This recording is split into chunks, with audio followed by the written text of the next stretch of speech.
You know, my original name being Mario Luigi 3DS, I don't think it'd come as much of a shock that I love the 3DS. In fact, I'm going to say it now, it's my favorite console. I don't care about the 3D gimmick, but I can take it with me everywhere. The games look great. And speaking of the games, they're freaking awesome. It's been about 6 years since the 3DS's release, and we've gotten plenty of great games then, but a console usually doesn't live for more than 7 years. But hey, at least the 3DS isn't getting a horrible treatment like the poor Wii U. Nintendo seemed pretty happy to keep it alive. So let's celebrate the success of the 3DS. Many games to choose from, and so many different genres. I'm pretty sure you're aware of the rules. However, this time around I am including one per franchise.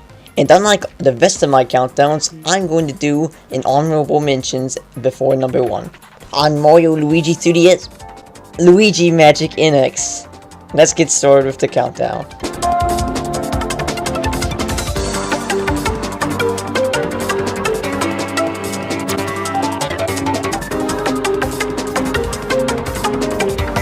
So the number 10 spot, this is usually where I put the smaller games or whatever, but someone's gonna get a little bit triggered whenever we see my honorable mentions. We'll get to that soon enough, but as of right now, let's talk about Pocket Card Jockey. It's a game where you play solitaire while riding a horse. So, well, first off, I have this game to thank for teaching me how to play solitaire. I also have it to thank for providing a lot of fun while I was on a trip. I mean, I did almost nothing on the drive up but play this game. So you get yourself a horse and get to the races. Depending on how well you perform on each game of solitaire, depends on how well you do in the race. You'll get more stamina if you get rid of more cards. You can position your horse in the right position so that it can get more energy for the final stretch at the end of the race. And there's even stuff you can do outside the races to prepare your horse for the next race, such as purchasing an item, or reading up on certain skill guides that your horse can learn. Yes, your horse can level up and learn skills to help you in the races. And that's about it. You can breed the horses and you can get new horses from new owners. And this package offers a lot of fun at a cheap price. Only $7 if I'm not mistaken. The only reason why I'm not putting it any higher is because after a while, it does get a little bit repetitive. And this game's difficulty curve is pretty harsh. And the chances of you getting a really big important trophy are few and far between. But hey, it's still fun, and it taught me how to play solitaire.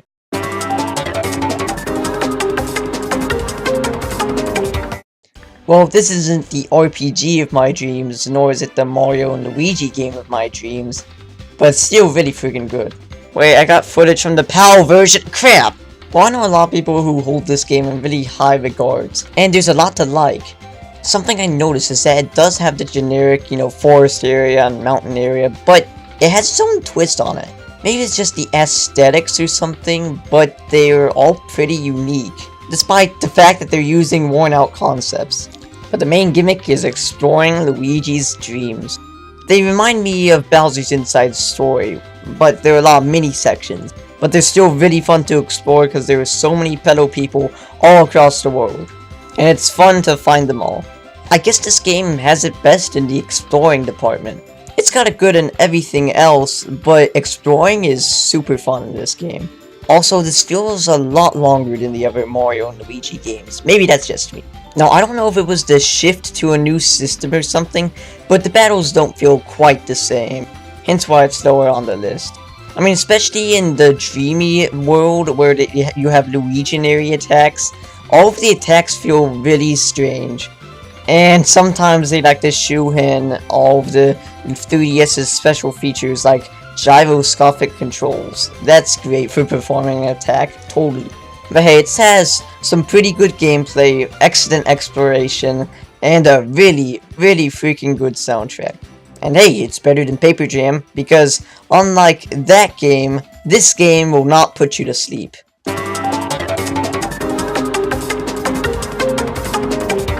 Level 5, a company that I've lost all respect for, because now they just focus on one franchise.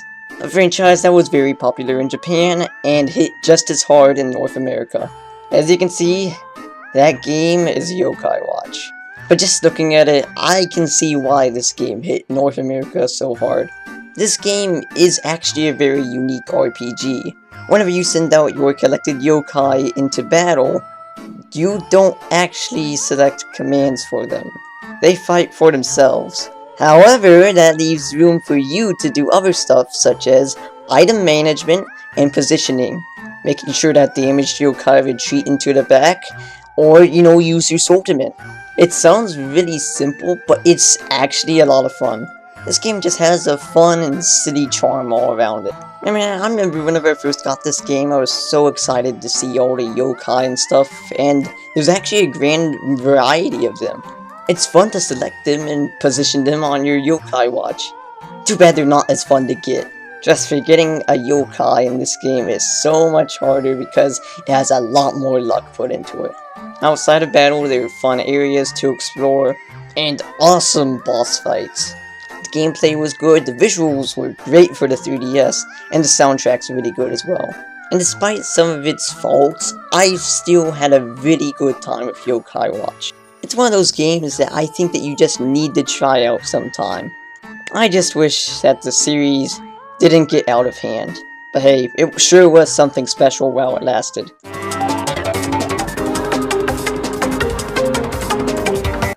Whoa, guys, look, it's Kirby!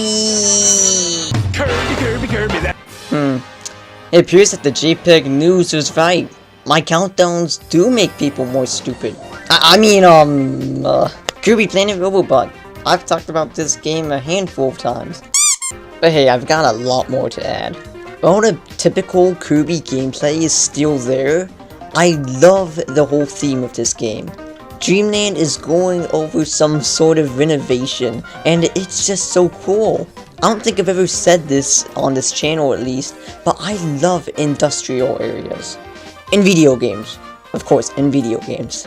Because they clash well with all the detailed environment, and it works especially well here. The new powers are cool, such as Doctor and Poison, although I don't like ESP that much. But what they do all the time, they're probably gonna get rid of Poison. And as for the robot armor in this game, it's really well handled. A lot of Kirby games nowadays like to have a super special power that you use for puzzle solving. And while the puzzles here are nothing amazing, they're actually pretty good and especially fun.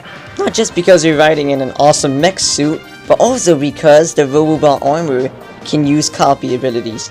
The variety here, it's just...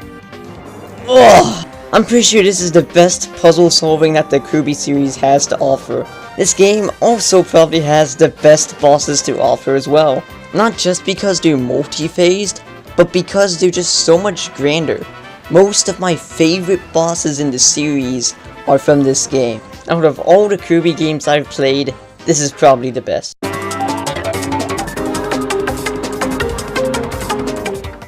Let me get a refresher on the list. What's up next?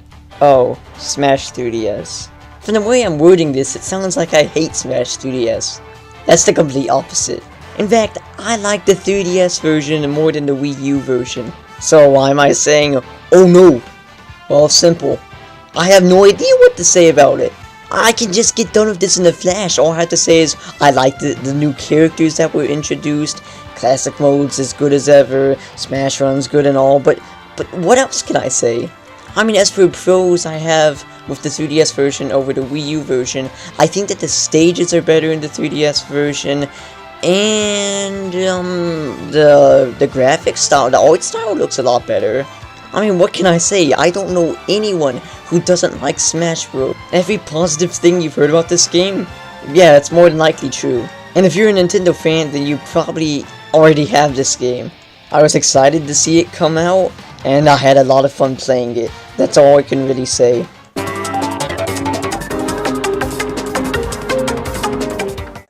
So you want to hear what convinced me to try out Yokai Watch? The developers. Yokai Watch was not the first game I played that was made by Level 5. Fantasy Life was. You've probably never heard of this overlooked gem. So I'm going to do my best to explain it without getting all complicated and stuff. Essentially, Fantasy Life is kind of like an open world game where you choose a class, or as they're called in this game, Life.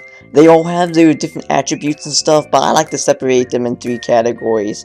There's some that go out and fight monsters to rank up, others that go out and gather materials to rank up, and ones that just make objects with the materials that they've collected. The game is all about mastering each and every one of the lifestyles, and it's so freaking fun, especially if you're a class that fights. That's not to discredit the other 2 categories, those are still fun as well. But gosh, the world is expansive and you're given several missions to accomplish to rank up your life. Oh, and as a RPG standard, you can also level up, of course. But ranking up gives you more abilities and more missions to accomplish. I've sunk, I think, 150 hours into this game because I freaking love it. So, what's my big complaint with this game? This sounds like it should at least be number 3. One huge problem. The main story is bad. Not the story itself, I'll have to think about it really hard to see whether or not it's actually a bad story, but playing through the story is awful. I mean, you're barely even playing it, you're just reading so much freaking dialogue. The dialogue, I mean, holy crap, it's boring, and there's so much of it. So what? Just avoid the main campaign. Oh, I would. But there's one issue. In order to access certain areas, you have to be at a certain point in the main campaign. And you need to have access to these areas to rank up your life. But once you're finally done with the main campaign, you can enjoy everything else the game has to offer.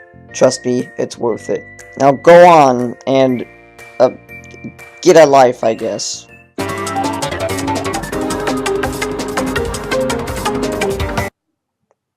I was wrong.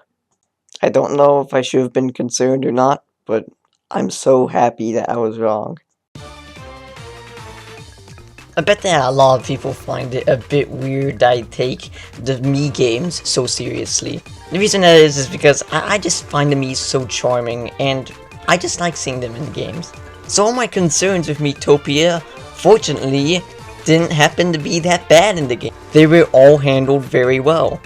Partner AI is great. I mean, it's not godlike as some people say, but it's still really good. I never found what they did to be stupid at all. Also, this game has a very interesting job system. It's not the best job system I've seen in a video game, but still pretty good. The game also heavily encourages you to try out new classes with other characters. And the big problem is that your level is tied with the class. Yeah, that was a bad choice. The only time where I made an entire class change was whenever I changed one of my characters from a pop star to a scientist. That's about it. Besides my main character, of course, he went from mage to scientist to cat. Also, I like how the world maps are designed. There are a lot of optional areas to explore with all sorts of other treasures. It's satisfying to get relationship points or whatever you want to call those. And gosh, it's so simple, but it's awesome. I never thought that I could enjoy a game this simplistic. Also, 2 things that surprised me a whole lot. One is the soundtrack. It's amazing. And 2 is that the post-game is actually pretty good. It's pretty expansive. There are a lot of other worlds to explore, and there are new side quests available almost every day.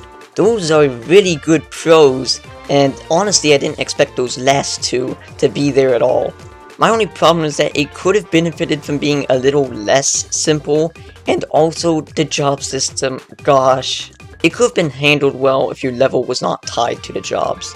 Other than that, Miitopia is the most recent game I've played on the 3DS, and it's one of my favorites.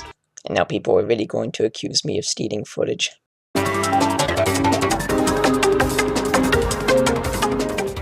Hey everyone, number 3 is Animal Crossing New Leaf. What can I say? I mean, it's Animal Crossing. It's kind of like Smash Bros. In description way, not similar. They're not very similar games. As in, there's not a whole lot I can say about it. Essentially, you just build a house, and you kind of just build a second life in this town. I mean, what do? You wake up, pick up your 3DS, open up some Animal Crossing, and go by a schedule, but every day that schedule will get tinkered with just a little bit, having its own things for you to do in that day. You'll probably discover something new, maybe one of your neighbors is moving out, something like that. That's how I play Animal Crossing. I just go through a routine and maybe occasionally do some other stuff, or have the game tinker with my routine. But the big thing about New Leaf is how you can change your town. You have a huge effect on your town.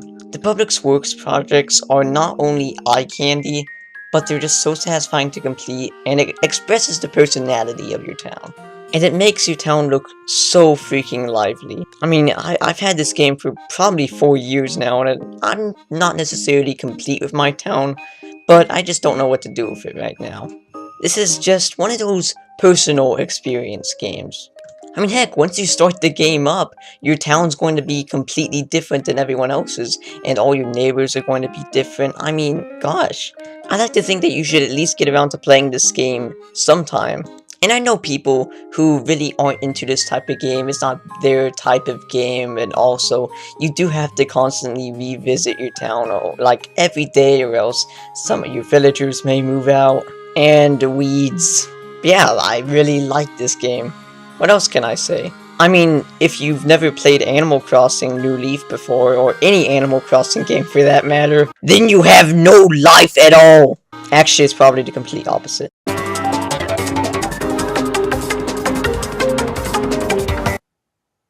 I was going to attempt to chant the main theme of this game, but, I'm gonna save you the pain and agony.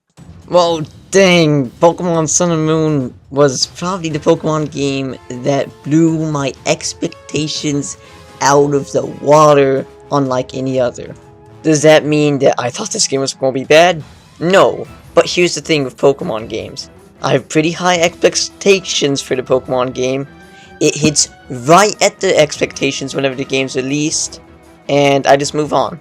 Every Pokemon game up until this point has hit my expectation bar besides Soul Silver, and that's about it. But I still love all those other games, and I do like to come back and revisit them. Sun and Moon, on the other hand, I set an expectation bar, and it went way beyond there. Who knew that, I don't know, modifying the goal to the point where you're pretty much flipping it upside down would make the game awesome.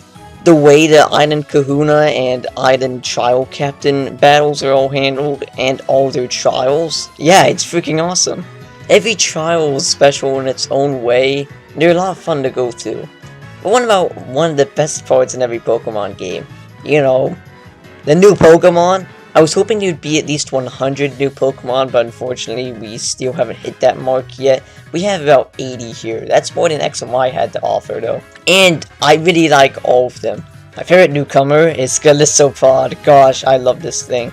I'm glad I didn't get spoiled on this one, because I didn't check out the whole leaked Pokedex thing, and whenever I first saw this, whenever I first battled Guzma, I was like, I want that. And it's now my new favorite bug type. Also, separating the region into 4 islands is actually pretty cool. It made the adventure feel, I guess, grander or something like that. I mean, all I know is Sun and Moon is truly something special. And heck, it's so far the only Pokemon game that I've actually decided to complete the National Pokedex. Yes, I caught every Pokemon available in the game. That's probably because the National Pokedex in this game is a lot more generous. And also, I just loved exploring all the islands. Man, this game's just so great. I can't decide if it's my favorite Pokemon game. I can guarantee it's my second favorite Pokemon game, and my second favorite 3DS game. I can't wait till maybe years from now whenever I come back to revisit this one for a second playthrough. Right before we move on to number 1, I have 2 honorable mentions. Fire Emblem Fates Conquest. I bet most of you would have thought this would have at least made number 8, but there are a few problems I have. While I like most of the levels, there are a few ones that aren't really that good, and some that are just downright horrible. Also, the story is just bad. But this is number 11. Then there's Codename Steam. One of the most interesting tactics games I've played, with so many fun and unique weapons, but the levels kill it. I separate the levels into 2 categories, the ones that I really like, and the ones that I never want to play again.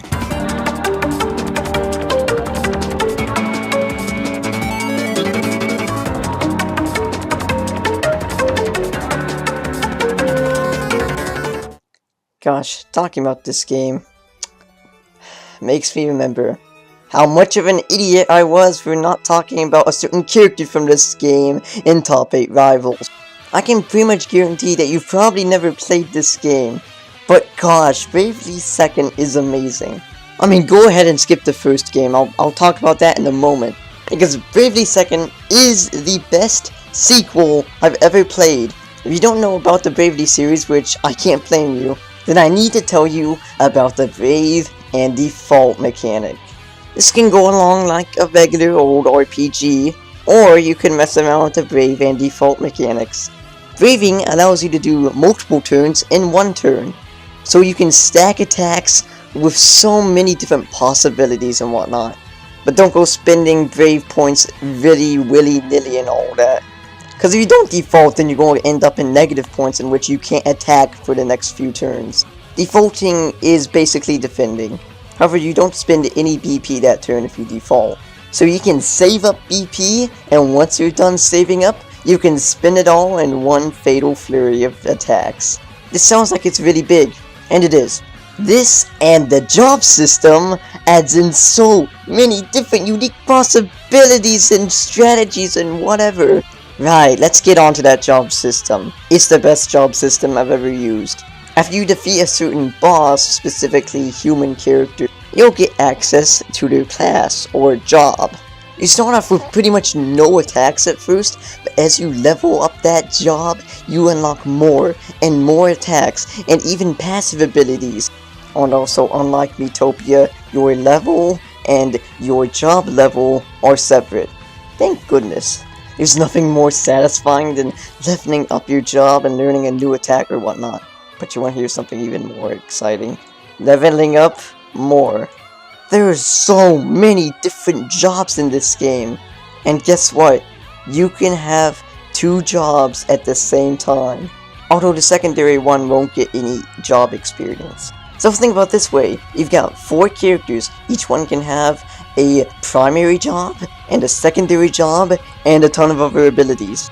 Plus you can Brave and Default, which means you can get multiple turns, and with all of these abilities combined, you think about the attacks! I mean, look up these insane strategies that people have. And with this game's added jobs, they support using the Brave and Default systems more than ever. Like the Fencer, probably my second favorite, which allows you to go into different stances to raise your attack or defense. Or the Wizard. It may seem like a copy-paste of the Black Mage at first, but it has a unique ability, Spellcraft. With Spellcraft, you can modify your elemental attacks into certain other things, such as applying physical damage. But you want to hear why I really love this game? Because of everything it does to fix the first game's problems. The first game, it was so flawed. I respect it a lot. I think it's a good game, but I personally just couldn't enjoy it too much. However, Bravely Second removed all the padding that the first game had, introduces a ton of unique jobs. Also, I just like the characters in this game more. Like the 4 main characters in the first game, I only liked Ring Bell. However, even though they returned 2 of the main characters from this game and put them in your party, I like what they did with their characters in this game, and the 2 new characters, You and Magnolia, are just amazing. They're just both really fun to watch, doing their own things and whatnot, and they have perfect chemistry. That's all I have to say. I really didn't expect Bravely Second to be so much better, but it's truly one of the best sequels I've ever played, one of the best RPGs I've ever played, and without a doubt, the most perfect 3DS RPG I've played. I'm Luigi Magic NX, and thank you so much for watching. See you next time.